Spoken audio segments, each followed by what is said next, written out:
Welcome to the 905 podcast. I'm your girl, Savanna. And I'm Charles. All right, Coach Kissy, what do you know about our next guest, Tinkle? We got a playmaking, lefty, shooter, passer, great footwork, quite the player. I think people are going to be excited to get to know him and watch him play. I agree. And, fun fact already is that he's Gary Payton II's teammate. Back at OSU, his dad was the coach of the team. So I'm looking forward to exploring what that relationship was like in this next interview here. Reunited, and it feels so good. I think it's going to be a lot of fun. Let's get to it. Let's welcome Tinkle. Trace, thank you so much for joining us here on the Raptors 905 podcast. You just mentioned a second ago, you're nervous. Is this one of your first podcasts? Have you done many? It is my first podcast. Yeah. So, Hey. done the interviews and all that, but never done a podcast. So we'll see how it goes, and hopefully I do all right. We are happy to be your first podcast. Yeah. Appreciate it. Don't worry. We just ask super complicated, intricate questions, stuff to Great. make Great. Well, philosophical very things. emotionally deep. Make me look bad then. You might cry. That's good. I got a question for you, Trace. Your name, does it have a special meaning? Who named you? How did you get your name? So I know. Well, I guess being in Canada, it's a big language. It's French, but it's not French. It's actually Spanish. Right. The meaning just comes from my dad. He was playing overseas in Spain, and then I have two older sisters. So I was the third kid. I was born June 3rd. So, kind of all these threes adding up. And then again, being in Spain for most of my dad's professional career, they just they went with it. They liked it. They liked the sound of it. But that's really it, nothing more. If I had another kid, or my parents had another kid, they're saying it's going to be Quattro and Cinco after that. So. Oh, your parents are funny. But speaking of your family, you kind of just touched on it right there, basketball family.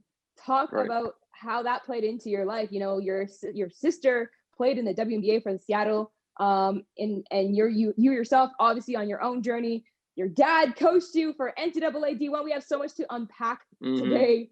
What was it like growing up, just as a kid first, in a basketball family like that? Yeah, so obviously basketball is huge, part of our family, and it's how we kind of interact with each other, especially now, and also early on. But it started with my parents both played at Montana. My mom was a Hall of Famer at the University of Montana, actually, so we say that's where we get all of our talent from. But my dad had a professional career, and my sisters, I got two older sisters, like I said earlier, and they were able to watch him play. I think they were in Spain for about 6 or 8 years. So they remember that a lot more, going to his games, just being around it. So just it was in our blood. And then, remember him playing, but again, just having my mom play, my dad play, my sisters kind of playing YMCA young. Basketball was just always around our house. We had the little Tykes hoops, rubber mini basketballs. And it was just, we couldn't go anywhere without it. I remember one time I didn't want to take a school picture when I think I was in preschool, and I started crying. And the only way I'd take my picture is if my mom bought me a new basketball. So in this photo I have, I'm gonna have to dig it up for you guys. I'm holding this little basketball, and I'm just, eyes are bloodshot red because I just got done crying. And so, yeah, it's just been a big part of us. It's how we bond. I grew up watching my sisters play, traveling AAU. We'd hit the circuit going from Montana to Oregon to San Diego to Vegas. So just countless hours in the car and, watching these tournaments. And I saw what basketball was able to do for my family. And, I just fell in love with it right away. And I wanted the same success.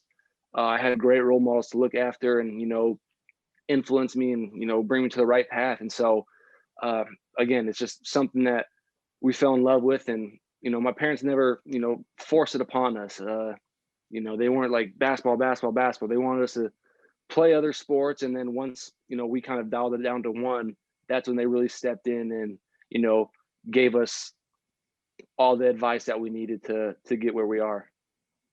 So two things. One, impressive. You learned at an early age how to get what you need Exactly. with the basketball. Nice work. Probably not the right way, but It worked at the time. Let's go with it.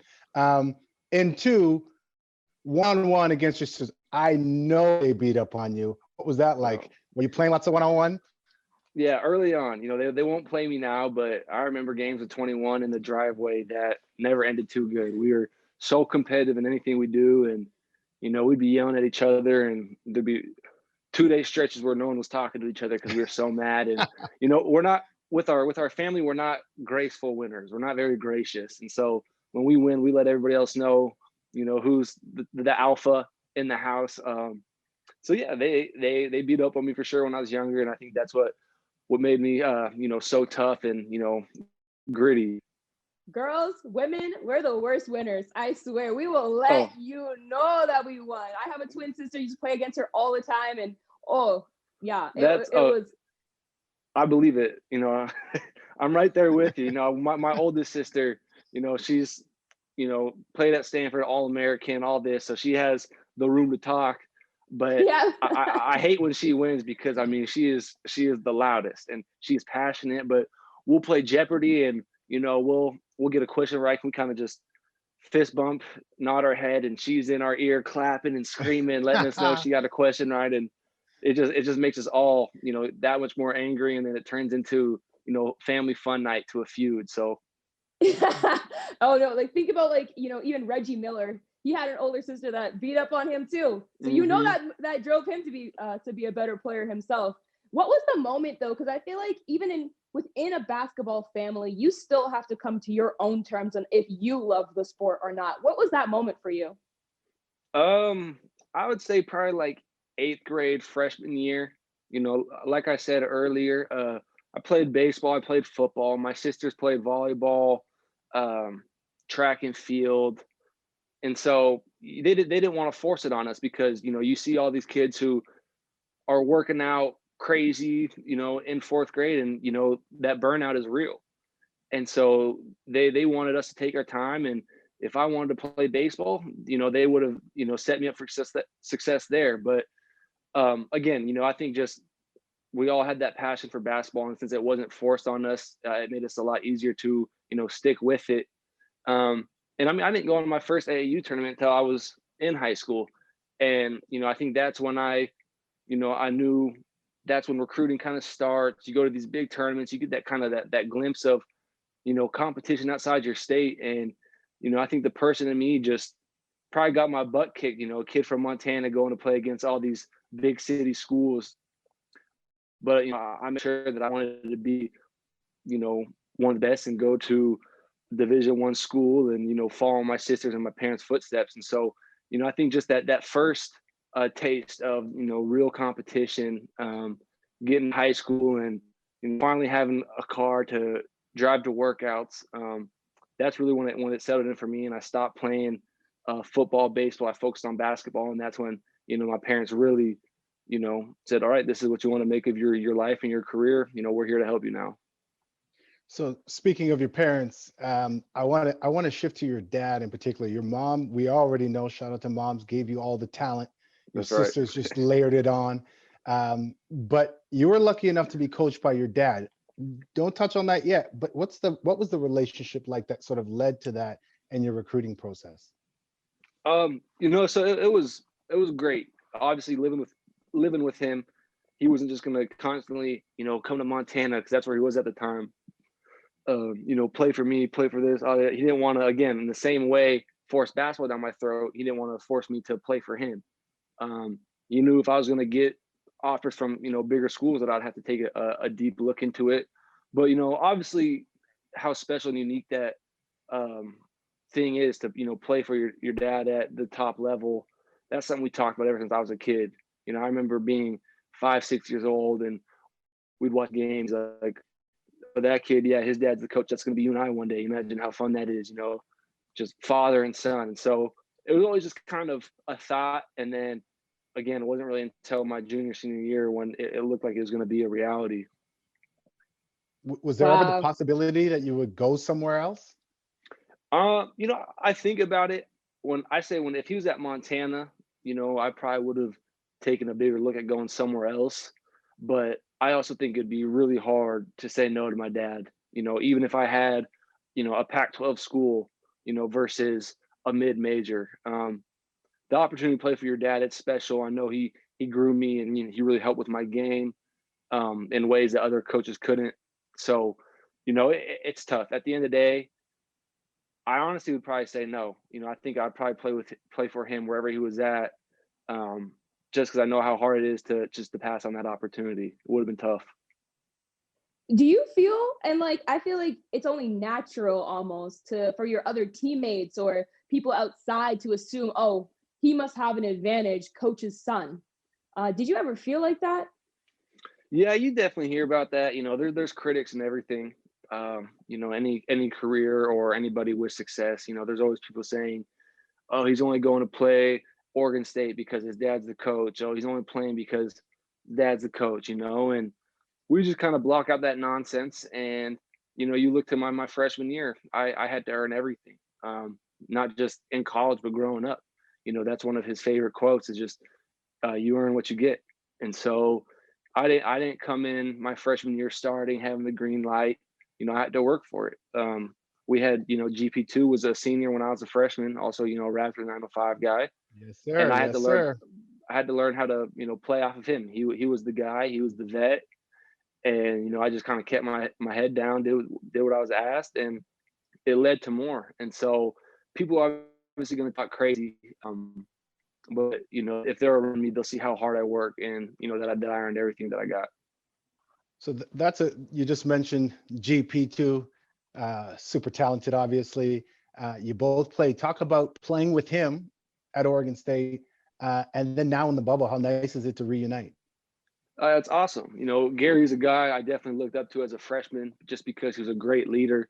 Obviously, the guy when I first got there, and, we had a good, group of older guys and a good group of freshmen, and he understood, the value us freshmen would have, and he took us under his wing and, really laid out the format for us. And so, it was great to learn after him, his competitive spirit, how he played the game. And to reunite, it's great. And also in this experience, kind of not knowing anybody here, to have someone on your team that you're close with, it made just kind of that bond and that initial, break the icebreaker better, just because you had something that you could kind of latch onto right away. But obviously all that's over now with us practicing. We have a great team, great group of guys, but definitely early on it really helped. And to see his progression over his years after college, it's great. Going back a little bit to, playing with Gary at Oregon State, you guys, it's one thing because I've also seen the other perspective of playing for a coach who is your dad. It's actually, they're harder on you. You feel like you have to work that much more to prove to other people, like, no, I am the best. I deserve this that my dad is giving me, just because there has to be no question in your head. How hard did he push you? Because you guys, in your freshman year, you guys made the big dance. Mm-hmm. Yeah. I mean, you said it right there. I felt like he was so hard on me. I never really had him coach me before because he was obviously always busy when he was at Montana on the road. All his criticism kind of came from my mom filming the game, and we'd watch it, casually on the couch. Okay, you can do this, a little more effort here, never raising the voice. And so it was easy. And then everyone's like, are you sure you can play for your dad? He's pretty competitive. And I just kind of brush it off. Yeah, I'm fine. Lived with the guy. It's no big deal. And, that first day of practice hit me across the face. I was like, You're like, who is this guy?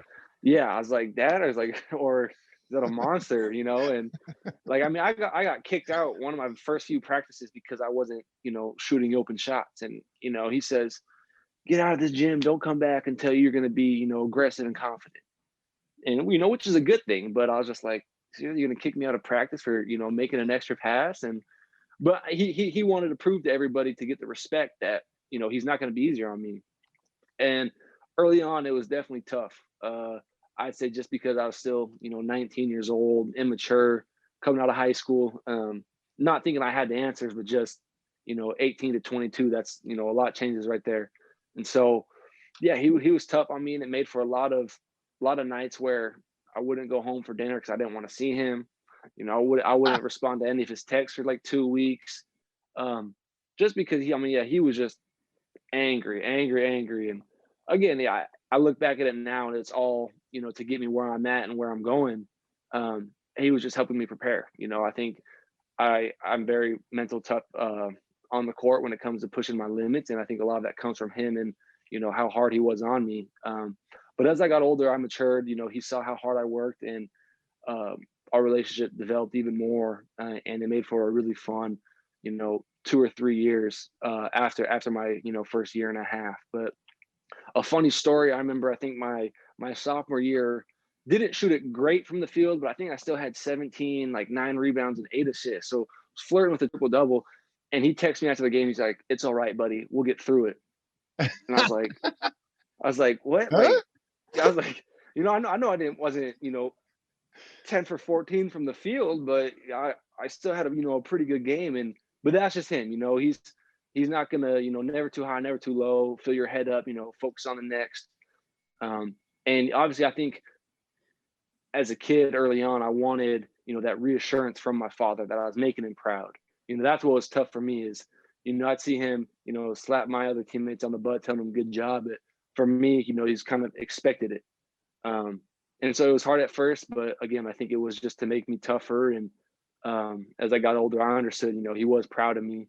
And then, being a year removed, our relationship has gotten, even better than I ever thought it could be. So I'm excited for, years to come, and I'm very happy with how he coached me. All That's right. So interesting.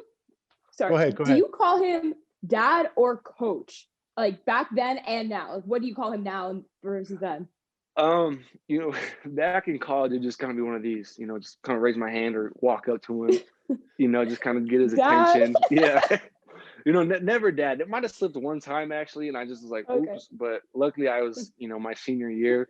I tried to call him coach, but it just didn't sound right. Just, because it's my dad, it's my dad of 24 years. And so usually I just kind of get attention some way or form or another. But yeah, the dad, I probably would have been running suicides if I called him that. But now pops, dad, bro. Okay. That's what it is now. A lot more, a lot friendlier. He can't make me run anymore. So nice. That's interesting. I checked that out, and you played 27 games. You started 11, but he gave you nothing clearly. Like the numbers supported. Obviously, you earned your way to starting through the rest of your career. And then it comes to draft. Obviously, at some point, you're saying you want to play pro. Tell us about sort of that whole process, how you went through it, ended up in LA, but obviously now with us. How did that work out? Yeah, so I think I broke my wrist, and so I got my year back. So I was a 5th year, and my redshirt junior year, I tested the waters, and then at the end of it, just decided to come back. Just to one more year with my father. It's hard to turn down, and then wasn't really hearing what I would have liked, and so just come back to get better. And so I went back to school again a year later. The process is over again, and it was a process like no other with quarantine. It was crazy. It's a completely different 8-month span, however long it was. But I trust his word when it came to picking agents. He's very good at reading people and deciding if they're a great guy, shady, a straight shooter. So I respect his his decision making and all that. So he's definitely someone I kept in close contact with, just because his experience, playing professionally, and then just how respected he is in college basketball and by his peers. So decided my agent, and then after going undrafted, trying to figure out what's the best situation for me. Originally my agent was thinking that it was going to be the Lakers because they didn't have any draft picks. They said when they gave up their last pick, they were really high and grabbing me after. And so, we're like, all right, let's go there. We thought the 2 best were actually, Toronto from the start and the Lakers, but decided with LA, went down there, was quarantining for about 3 days before camp started, and the night before, they got a call saying they're sending all the rookies home because, a couple people tested positive, and they want to just kind of shorten their list down of who they have. And so they kept their coaches, their main guys from the year before, and I think there's about 3 or 4 rookies that just got sent home. And so went back to work out, and we're waiting to see if they're going to bring us back, because I think LA also had 2 roster spots open, so availability was big for me.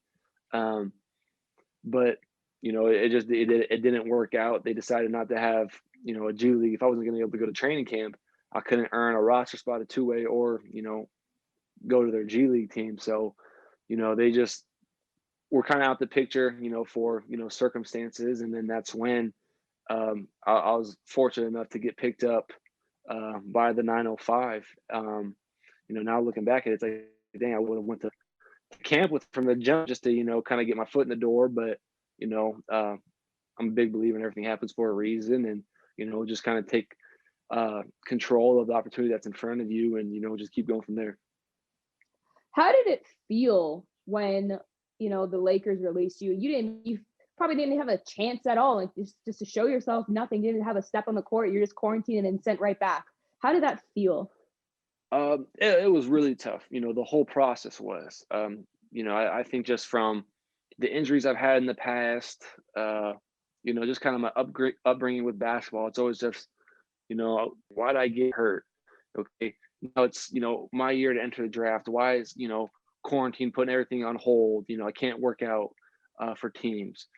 So it was just one thing after another. I was like, okay, well, now I'm finally getting started. Months later, I'm going to LA. Then it's, oh, they're not bringing you in, and so it's just one thing after another. And I just feel like I'm someone that's faced so many obstacles in my life, and I've always found a way to get through them, one way or another. That's just my genetic makeup, just being a fighter. And so I think I was frustrated just because that I feel like that's all I needed was an opportunity, and it's one thing to go to camp, not perform, get cut, and you're like, okay, I didn't shoot the ball well, I didn't play great defense, but to not even get a lace up your shoes, it was tough because I feel like I would have flourished if I went to a training camp, and I could have been seen hands on. But that's just the way the cookie crumbles sometime. And again, I think it's just going to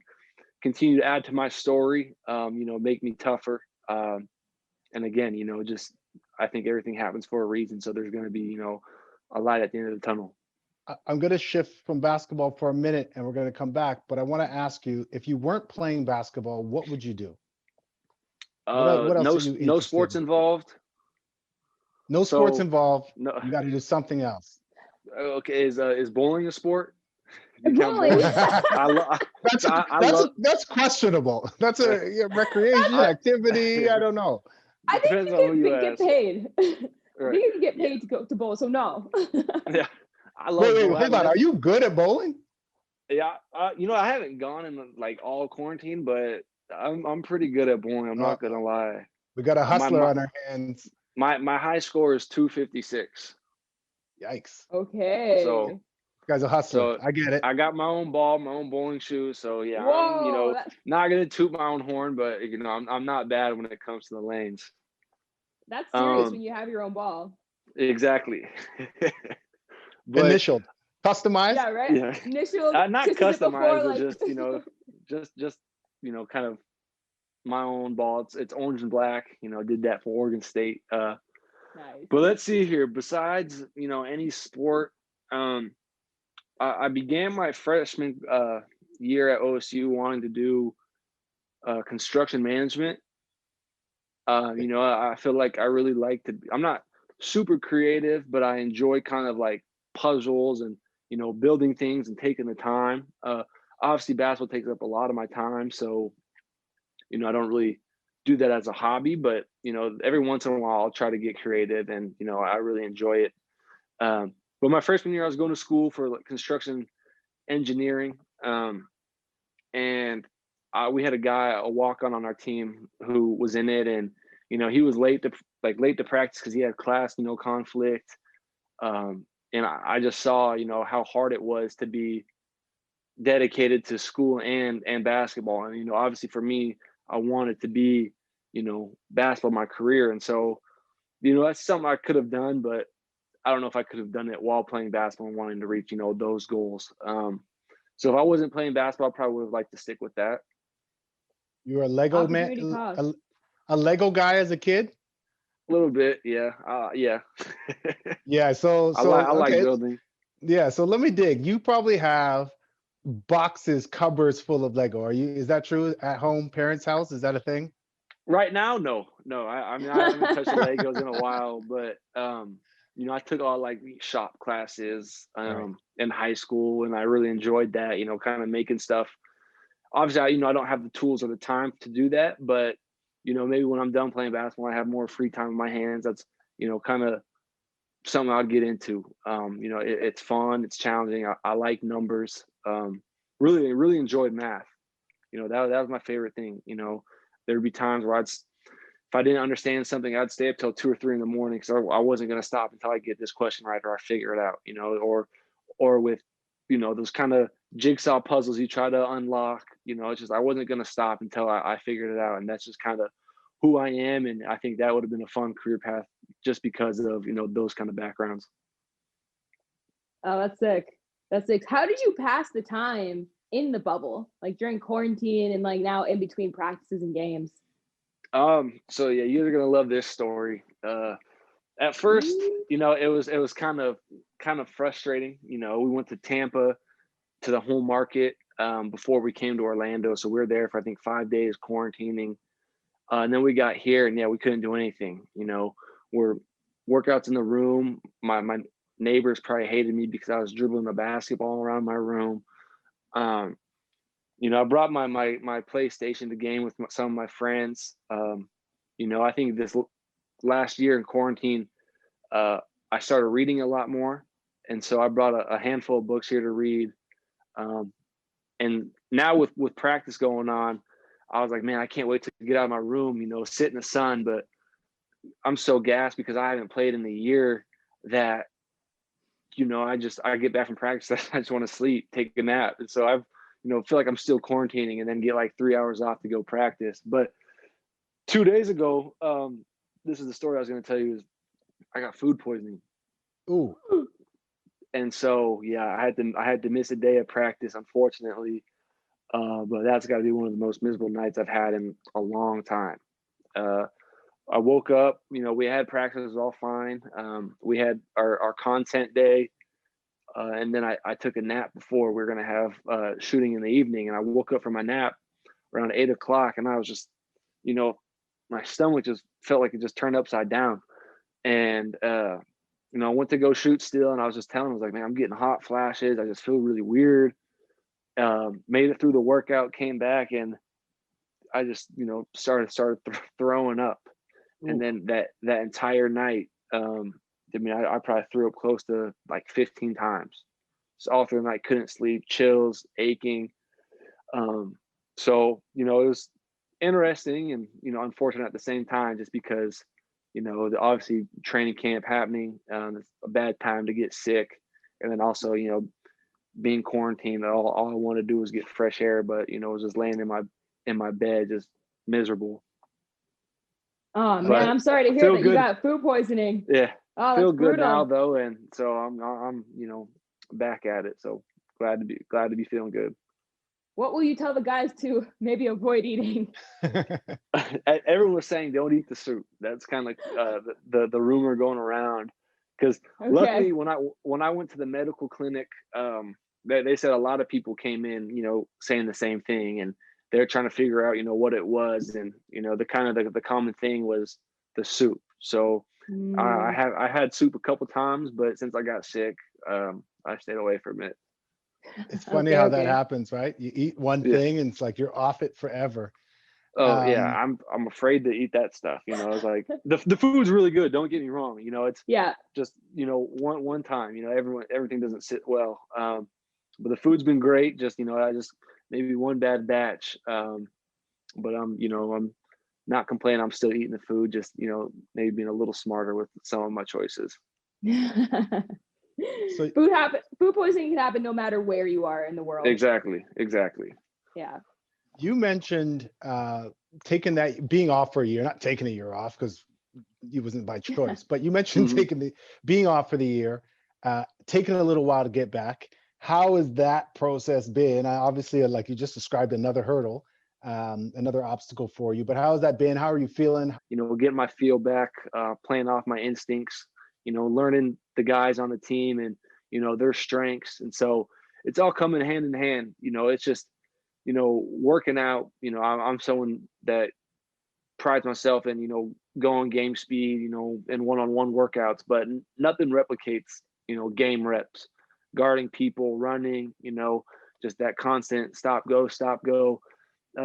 You can't recreate that in a one-on-one workout. So, taking a little time, kind of soaring the hips and the hammies and everything, but, everything's feeling good and, I can get my legs back in my shot. So, everything's kind of coming back full circle, which is nice. And, it's great to play with other people and, compete.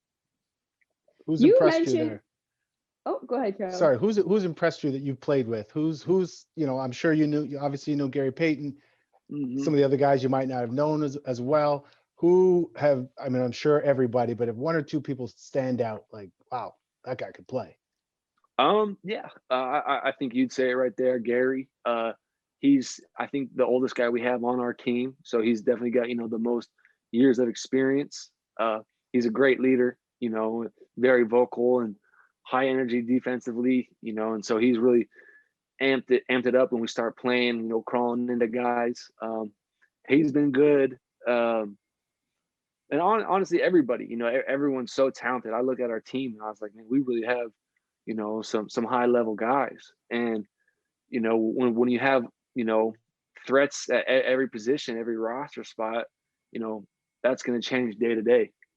There's going to be a stretch where it's one guy's, kind of time to get his groove going. And then, then it's someone else. And so, no one's played bad. Everyone's having days where they're hitting shots, attacking, getting to the hoop, making plays.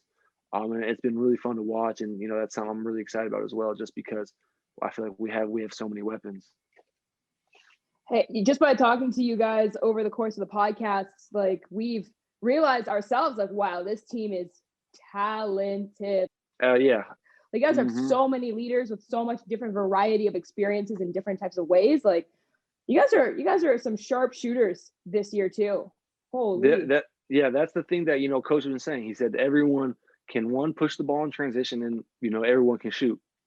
And so let's get that thing going, share the rock. And, we're here to win games. We're here to play, team basketball. And obviously everyone has the same goals, to keep climbing the ranks professionally. But we understand that, winning is what pays the most dividends.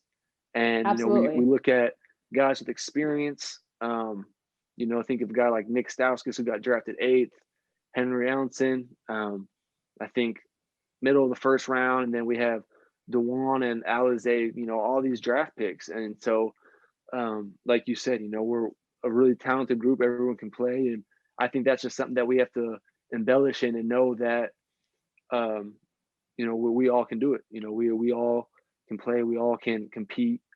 It's going to be, different people's nights on different days. And so just to be happy for each other's success, is going to give everyone, success going forward. Now, I also have to ask you, because you mentioned before that you brought a bunch of books to the bubble. What books did you bring? Let's see. I grab a couple. So I got just a daily devotional right here. Nice. Just some quick scripture. I have one's called, it's probably shocked by this title. It's because the obstacle is the way. Oh, what's that about? Well, just, triumph, making it through adversity, keep pushing. I've got one, 13 things mentally strong people don't do. And then the last book I have is called The Coffee Bean. Haven't started that one yet, but it's all kind of just help. I really like, just kind of I saw a quote where it says, once you master your mind, everything else is easy. And so, reading's never been a big hobby of mine, but I know how essential it is to growth. And so, having, self-help books that really, focus on that, exactly, it's been great. It makes time fly, and also feel like it's a lot better than just staring at the TV all day. Yeah, it's like super applicable. Like you apply it immediately to yourself. It's like a skill achieved mentally. Absolutely. Exactly. In the sport world, you find, perfect scenarios for everything, that it's like, oh, okay, this, was just the other day, I was kind of thinking about this. And so, you really, like you said, it applies to so many, ways of life. And then especially, when it comes to sports. There's a lot of teams in the bubble. Your team, obviously 905, is stacked.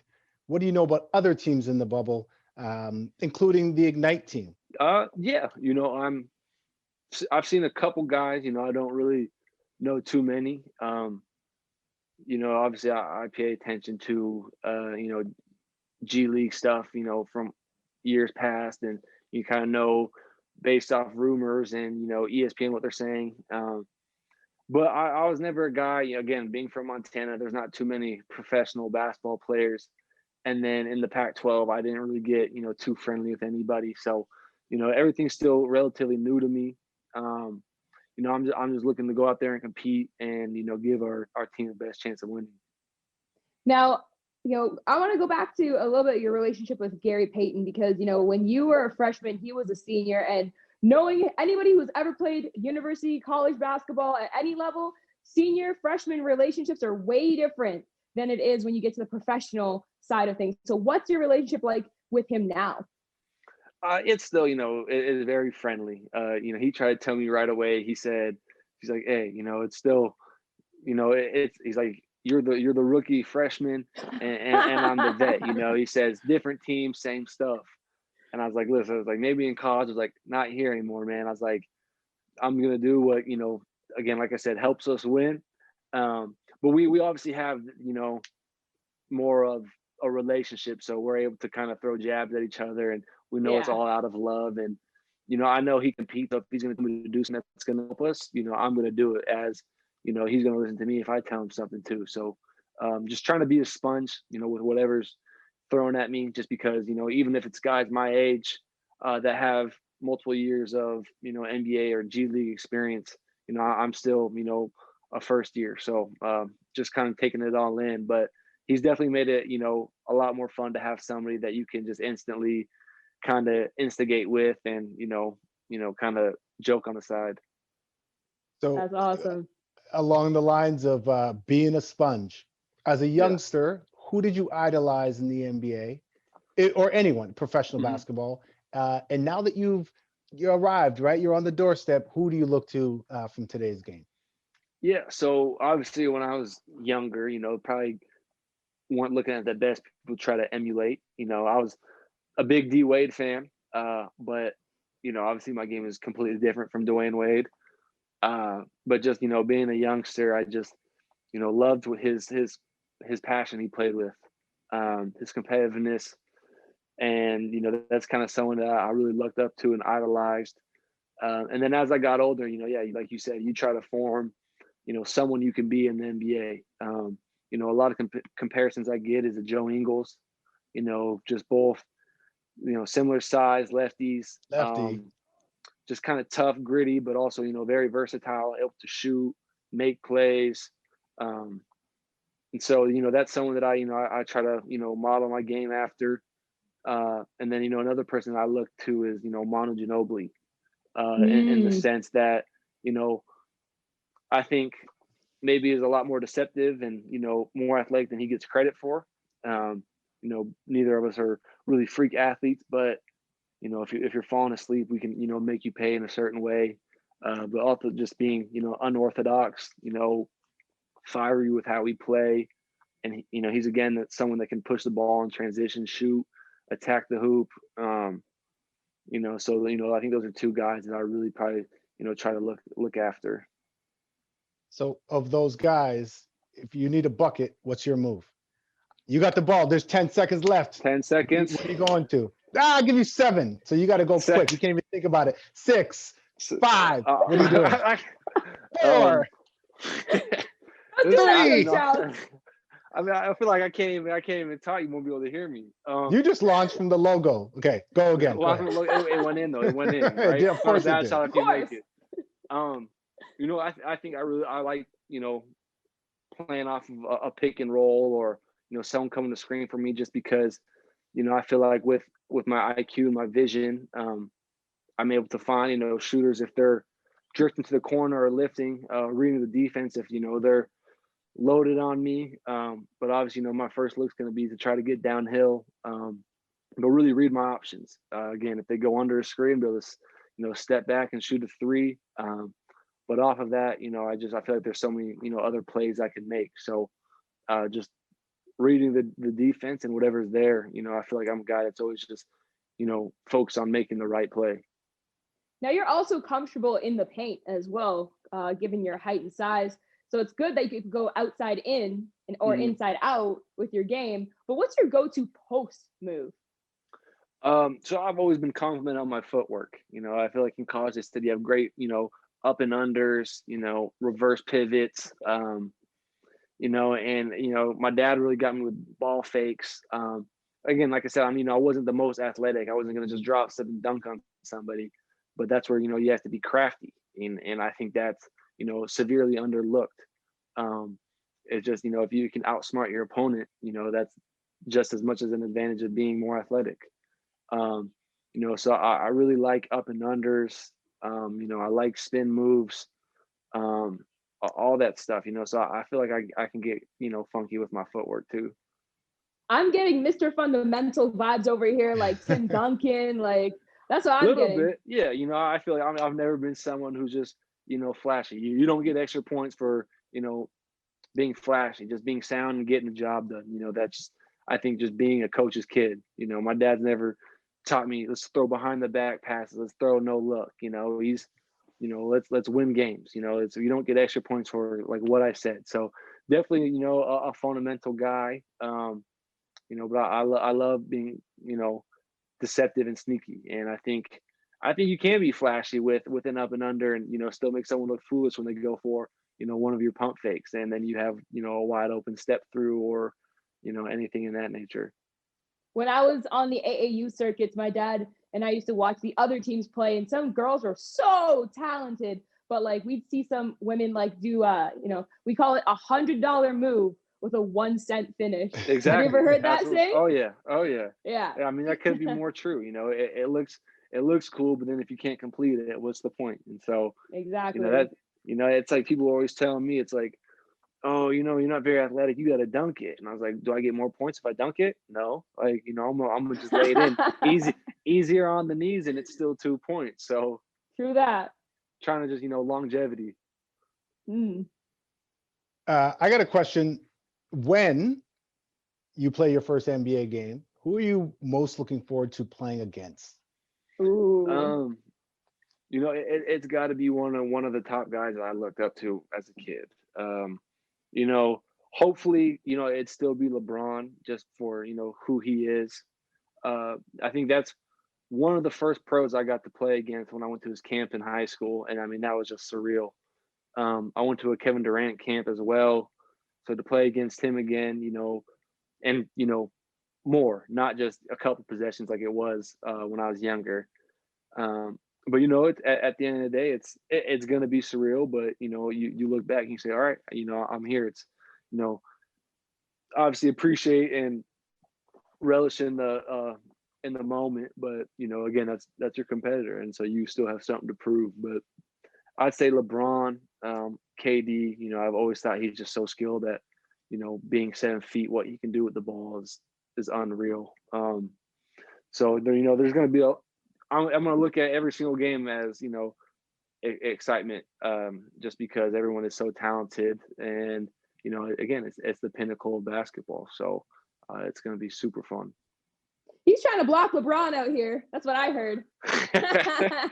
Right. Yeah. You know, hey, if it happened, you know, I try not to smile. I just have to probably put my shirt and my jersey and, but, you know, Wipe your sweat, it's just really slow. exactly. I mean, you know, something like that happens. It's, you know, kid in the candy store. You know, it's something that everyone dreams of. So, you know, to try to play it off is, you know, I don't think that's the right way to do it either, because, you know, you're talking about one of the greatest of all time. So, you know, And it's besides, obviously going to be fun.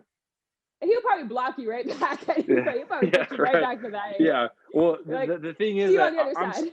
I'm smart enough to not call him out, because if I try to call him out, he's probably going to have the next 20 straight. So I'm gonna be smart and you know, deceiving if, you know, if anything like that happens. You block him and be like, I'm sorry to upset you. Yeah, yeah. My fault. My Yeah, bad. definitely not gonna fire him up, and then I have, you know, 40 on me. So Yeah. Talk about what you know As about you- Mrs. Oh, sorry, Kissy. Sorry, you're delayed there. Go ahead. No, please. Sorry, okay. I was just going to ask, because it sounds like you're pretty aware as you go through your process. Like, are you taking time to reflect on your journey right now? Like, as you go through, I mean, you talk about those books you're reading. Are you taking the time to kind of like, oh, wow, I'm here. Wow, I got, you know, LA, I got the call from LA. Now I got the call from the Raps. Are you enjoying these moments as they happen, or is everything just happen so fast? yeah, you know, I think everything's happened so fast.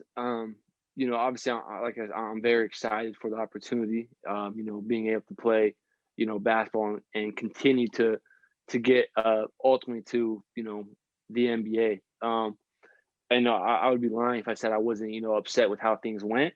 But the more I dwell on that, you know, that's not going to help me move forward. So, you know, yeah, now I think just being here, and I think once the games start, it's slowly coming in.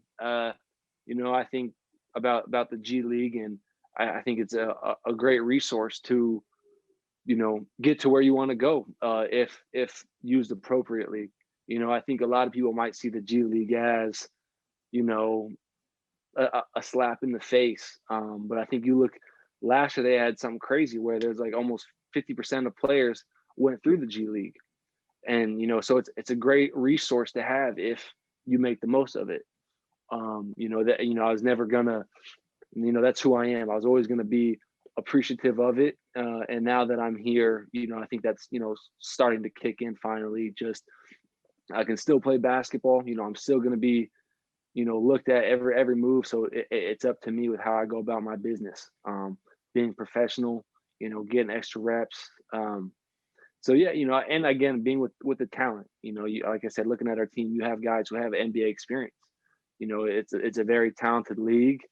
You know, that can send you in the right direction if utilized correctly. So, you know, slowly starting to, you know, feel more and more realistic. But again, you know, just focusing on now, and, you know, continue to work to, you know, the ultimate goal.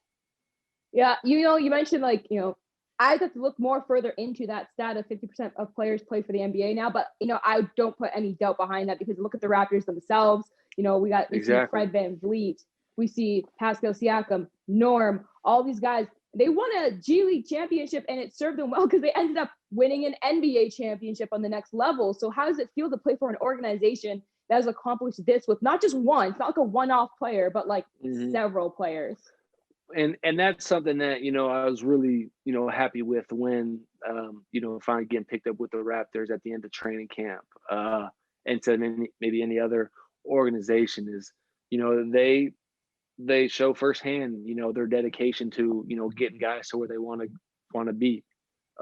At the end of the day, it's always up to, you know, the cards are in, you know, your hands. You know, it's what you do with them. So they have a great track record of, you know, getting guys opportunities.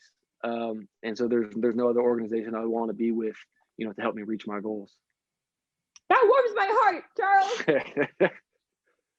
You know, it is what it is. You're now in the spot, and you're there. You already know that you're on the doorstep. It's just a matter of getting in, putting in your time. I have a question about that. How do you balance, you know, because obviously you didn't expect to be in the G League, right? You should have been, like, you know, or at least you could have thought you should have been in LA, right? And why, you know, you talked about this stuff happening. How do you balance that? Like, you quickly recalibrated to, like, your perspective today is fantastic. How do you recalibrate and then carry that through as you're playing with all of this talent who are ultimately all trying to get to the same destination? Yeah, I think just looking to the right outlets. having my dad in my corner, obviously venting about, what's going through your head. But my dad, he's not going to sugarcoat anything. He's like, listen, he's like, that's the opportunity you have. It's up to you, and so it's just, understanding, that your story is not over. And so just because you're here, it's a different route, but it's just going to make things that much better when you get to, your end goal. And so, that's just kind of what I've been looking at it as. I have an opportunity, to still play in front of, the Raptors organization, but every other organization, so, do, what they ask, and they're going to give you the tools of, what the Raptors want to see from you and what other teams want to see from you. So they have the plan at your, in your hands, what they want to see. So, I think that's just how I recalibrate myself, is just, knowing that, you don't have to have 30 a game. It's, you can do one thing that a team needs. Being a team guy, being a 3-point specialist, and anything. And so, I think just talking to the right people and just kind of keeping, the mindset that, it's not over. And, this league is still full of a ton of talent and, guys who have played in the NBA. So, it's a great stepping stone to get, where you want. And again, like I touched upon, just, obviously things didn't go my way, but that's life. I can't let that hold you back for, the rest of your career. And so, again, I'm appreciative, having the opportunity to play basketball. A lot of people can't do that. And like I said, I'm 24 years old and I'm just starting my career. All right, Trey, it's time to test your knowledge. Are you ready for this? We'll see what the topics are. It's easy. Don't worry. It's just one topic. Okay. It's what do you know about Toronto or Mississauga? Okay. Yeah. Next question. We'll see how it goes. I've had a couple Canadian teammates, so hopefully, they gave me some help. What have they taught you? So some of the lingo, nothing crazy. I know one of my old teammates, Big Tim. Is it Tim Hortons? Is it Tim Hortons? Yes, it is. Yeah. Tim Hortons, or we call it Timmy's. Yeah. Timmy's. Yeah. I mean, that's so good. he loves that more than any other American place. So we'll see. Good So guy. yeah, give me a question and I'll see if I can. I got one. What get comes to something right. mind when you think Toronto Raptors? I'd say probably Vince Carter, just off the top of my head. Toronto Raptors. I think that'd be the main one. 2 NBA champions. That's the pinnacle. That's the best one right there. And then I'd say, people who are really devoted into developing their guys. Not just G League people, but you look at their entire roster and they're a team that takes it personally to get guys where they want to be. What does the 905 actually represent? Area code. Hey, Right? okay, that's the easy one. Okay. Yeah, you're right. He's I like, had come to on, test you. challenge me some. Yeah. It's the area code of Mississauga. Mississauga. Have you talked to Nick Stauskas much? Yeah, I actually was just talking to him about an hour ago. We were walking back from the food hall. I know he's from Mississauga too, right? Okay. Has he told you that? Oh yeah. Go ahead. No, I just said no. he was talking about it earlier. Okay. Has he given you the slang for what Mississauga actually, like, what people call it? Was it Saga? Yeah. Wow. Is that it? Okay, Stauskas. Okay. You did a full tutorial before this thing, didn't you? The Saga? Is it the Saga? Or what do they call it? Saga City. Saga City? Okay. Yeah. But you can call it Saga. The people call it Saga too. Saga. Okay. The one Not thing you two for don't two call right now. it. Yeah, you're pretty good, man. Like pretty Impressed. good. I mean, I don't have that like a whole lot of questions. Like those are the two main ones about the area. But what Charles? I'm gonna throw you a curveball. What is the name of Toronto's baseball team? Oh, I know this. Blue Jays. Yeah. Okay, ding, Oh, ding, ding, ding, ding. What's the alternate name for Toronto? The 6. Yeah. Is that what I'm talking about? There we go. Keep it coming. Keep it coming. I'm on a hot streak right now. All right, okay. All right, I got it. I got one. What is the name of the tallest structure in the city? Okay, now you It's a, lost it's me. a, it's I couldn't use the actual term because you'd give it away, but it's the equivalent or something like the Eiffel situation in France. Okay, so it's is it the building that's in Drake's cover art in his album? Yes. I Yeah, would say that. yes. Yes. Yes. Yes. Okay, so oh man, is it something Empire? No. Shoot, now Okay, I'll give you this.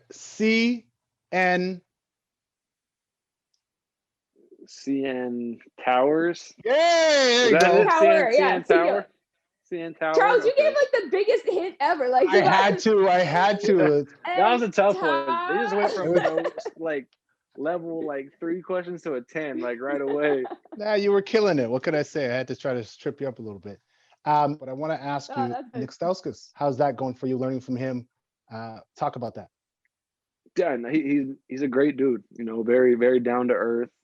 You know, very very mature, and you know, again, someone who I think he said he had 7 years of experience. So a great person to learn after. Obviously a great shooter. You know, that's something I want to continue to develop. So you know, to get some points from him and how he stays so sharp is great. And you know, he's definitely someone that will give you the time of day anytime you ask. And so he's been good to have around, not just for his talent, but again his experience. You know what to do to be successful, and what brings guys down. So he's been huge, and he's been a blessing to have around.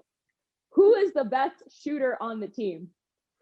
I mean, you ask everybody, you're gonna get a different answer. I'm gonna say myself. I'm the confidence, right? You got to be confident, but I mean, you ask the entire team, you're gonna get with 12 or 13 different answers. So, that's usually we have to have a shootout with everybody there, and you guys can be the judge. Yeah, you got to get you got to get a shootout in. You got to determine that. Exactly. The next time we do this, you got to say, hey, well, not only do I think I'm the guy, but I actually won, and here's my proof. Exactly. I got a question. As you're shooting out, what are you wearing on your feet? Oh, so we just got some nice. I'll show you right here. It's got some nice some red PGs. Okay. And then we also got some Kyries too. So those are what I'm wearing right now. Yo, you guys and your low cuts, eh? Jeez. The low cuts? Yeah. What? Do you prefer low tops, or do you do the high tops too? I really like high tops, but I feel Thank you. In college, like my last 3 years, like the equipment guy would always get like the low tops. I think more guys probably like low.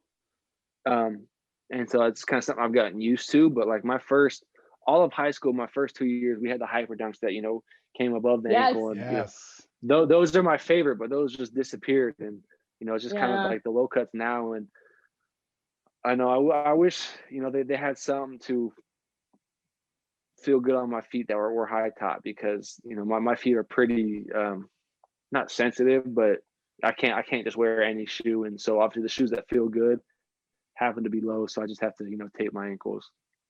Okay. How was all the Raptor swag that they loaded you up with? It's great. How's this shirt? This came out of the box.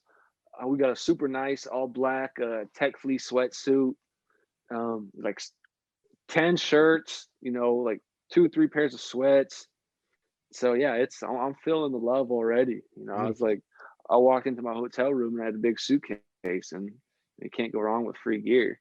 And the colors too, like red and black. I mean, those are like the best color combos for sure. I see them in the background. My wall. Yeah.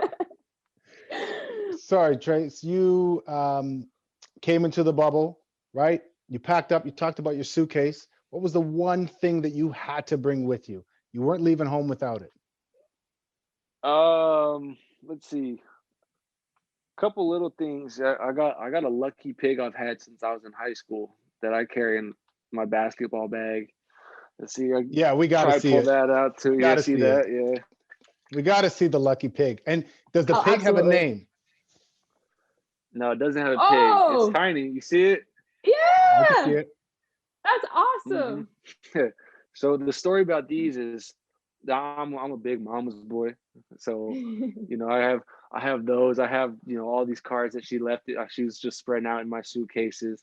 But in high school, for my sisters, when they played in the state championship, my sister's senior year and my other sister's freshman year, she got their whole team these lucky pigs, and they ended up winning state. And so then Wow, when I went to state my first year as a sophomore, she did the same thing for my group, and we won state that year too. And so wow. I keep this lucky pig with me everywhere I go. So that's one Okay. thing that I can't leave without. Amazing. But I need yeah. What's a name for it? Whoa, whoa, What's a whoa. good Don't question? name it if you haven't named it yet.